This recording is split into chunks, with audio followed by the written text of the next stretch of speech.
Are we live? Can you guys see me? Hello. Hello.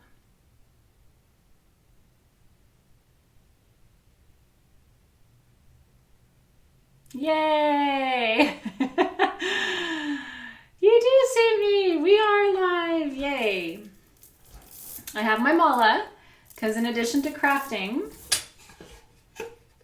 we're going to do our yam challenge. That's right. You got to do your yam today. How's it going? I know I just saw you at 2 o'clock, but I'm happy to see you again. It's been really nice to see you in the group.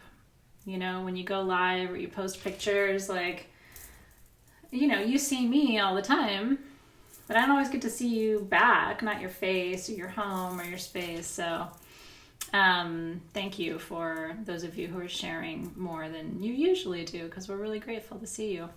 So I have a bunch of stuff, and I want to tell you what I have just in case you want to grab other supplies. First of all, it's session 4, so we're going to deconsecrate our tools today, right? Say thank you to them for all the work they did with us this month, and then you can use them for other things, which is nice. So I've got my candle, my perfume.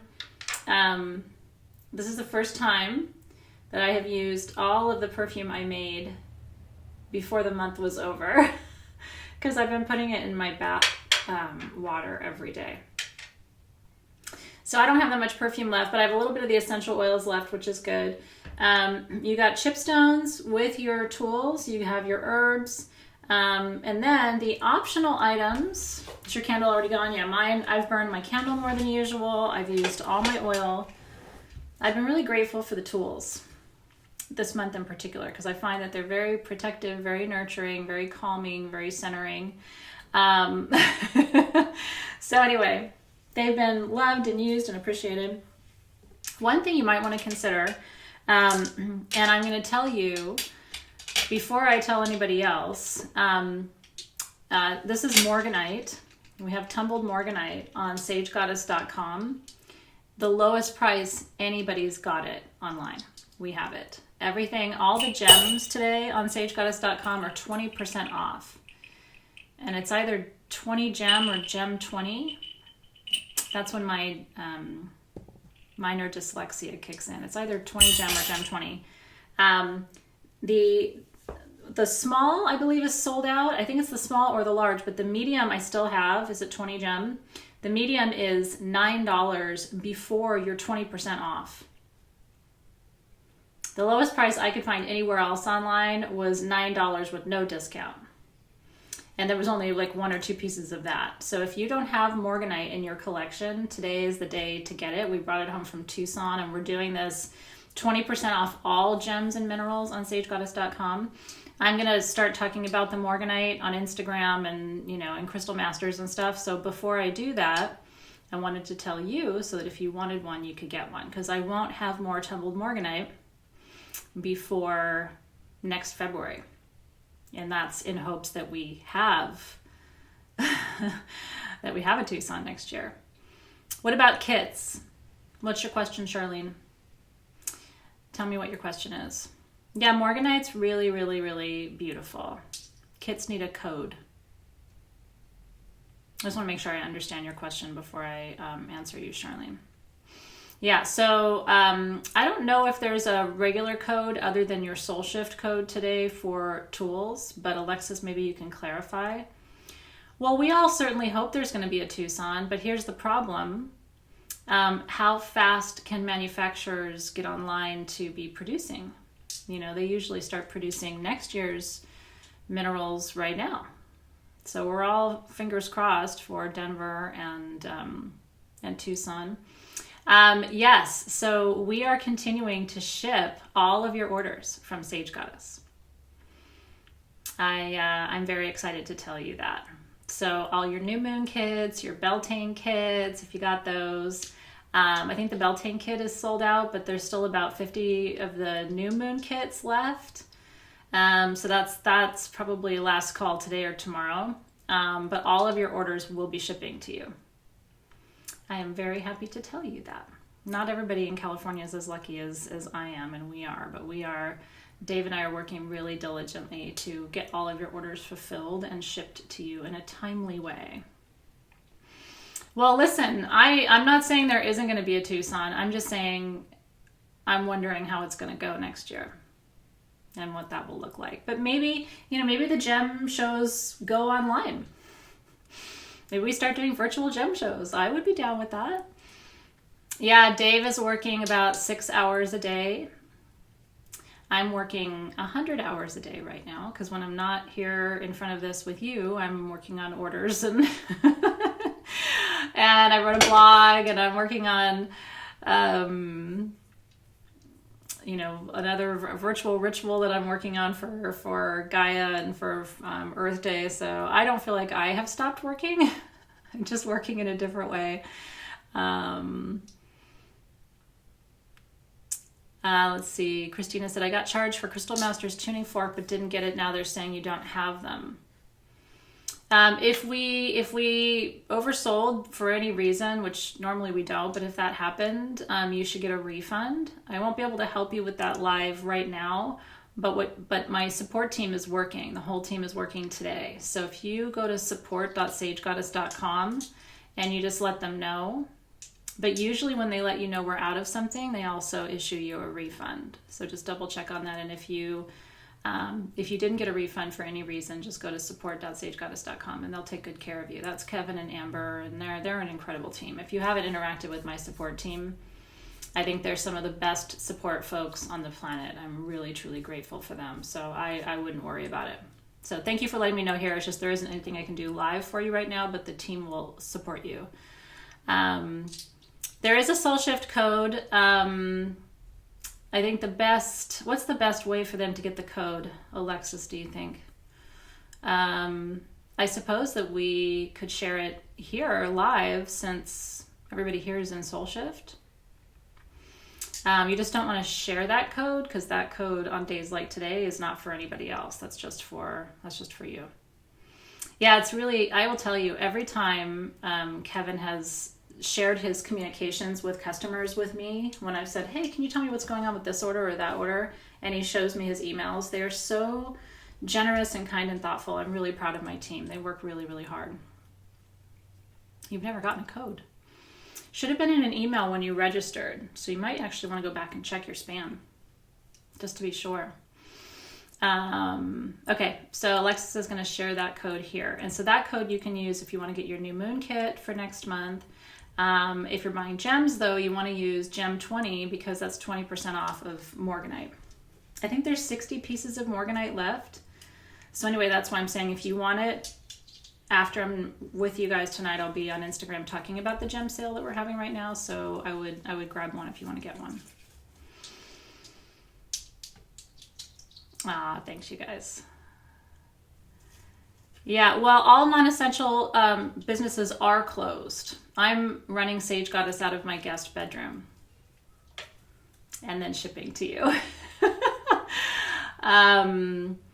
But I have a few things that we're working on here that are really special, so I'll be able to tell you more about that in just a couple of days. Okay, so the extra items that I'm including in my, what we're calling the Ancestral Party Box. That's what this is. And so this is what came with your kit, and what this is going to be, we have these boxes custom made just for this month's tools, so hopefully you're enjoying that. Aren't they pretty? Yeah, I will say I'm a little disorganized at the moment, just because there's literally stuff everywhere, and I'm OCD. I don't like being disorganized.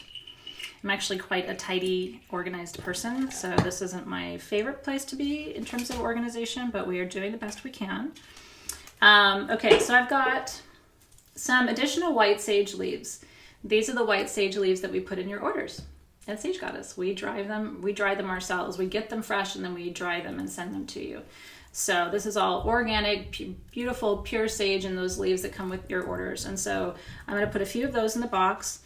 And then I gathered a couple of other significant items and I want to walk you through it.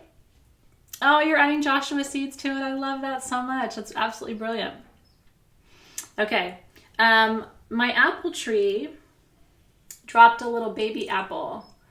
And since this is an ancestral box honoring your lineage and your ancestry, my ancestors were farmers, as were most of our ancestors, right? They worked the land. In Greece, they had vineyards. And so, but they also grew fruit trees. And so I picked up this little apple that fell on the ground, and I'm going to add that to my party box. I don't like to harvest my sage from home because the plants are only about 3.5 years old and I don't want to hurt the mother plant. But I did take one fresh leaf off of the white sage plant that my dad planted for me to represent his lineage. And then this is a rose from a rose bush that my mom bought me. And so I'm going to put the petals of this rose into the bottom of my party box too, to represent my mom's lineage. So those are just a couple of ideas. You don't have to add anything extra if you don't want to. You can just use what you have. But I like symbolism, and I like the idea of including additional things that represent the two lineages. And then I used my intuition to choose a crystal for each one of my grandparents. I couldn't decide between two of them, and I'll tell you why in just a second. So let me move this over just a little bit, and I'll come closer to you. So I'm just letting you know kind of what's all going in there so that you have an idea. So it was really easy for my grandma because she was born in February, very true Aquarius. Amethyst was her birthstone. So I chose an amethyst for my mother's mother. It was easy choosing for my dad's dad. He's somebody who never really learned to open his heart. Not all the way. And he also had heart problems and heart challenges. So I chose chrysoprase for him because I think it's his medicine. And I think my dad is and represents all of the softness and the sweetness that my grandfather, I think, could have been if he was raised in a different time. I think a lot of my grandfather's toughness and his closed-heartedness really was a function of living through war and losing everything. You know what I mean? And so anyway, I feel like I do understand him now. And I definitely see him with a heart full of compassion. You know, I never had a grandfather in my life at all. I didn't spend any time with my paternal grandfather. And then the other tricky one is I never knew my maternal grandfather. My mom grew up with the man that she believed was her father, but she didn't know for sure if he was. And so we never knew him. She always had this one man who she said my father and my daddy and things like that. But you know, I mean, there was kind of an open question about whether that person was truly my grandfather, right? So I felt into that, and I was like, I think red jasper, because when I lean into his energy, he feels strong to me. You know, that man is a quarter of who I am. So it felt good to, feel into it and maybe see what of his energy I could sense. And what I was able to gather was a lot of strength. Yeah, I mean, I'm not alone, right? Like a lot of you are like, I didn't know my father or didn't know my grandfather or whatever. So it's not really uncommon. You don't hear about that as much, nowadays, but, back in the day it wasn't uncommon. Yeah, Kambaba would have been a good one for him too. The red jasper for me is very grounding, and his energy is very grounding. Kambaba is more the masculine of the heart, and this is more the masculine of the root, so I went in that direction. And then my grandma Fofi, my dad's mom, Fotini, it was immediate choice for her was Unakite jasper, which is a nurturing stone, a very maternal stone, a very compassionate and gentle stone, and a very strong stone. It's also a really good reminder to take good care of yourself. And so that's what her energy feels like to me.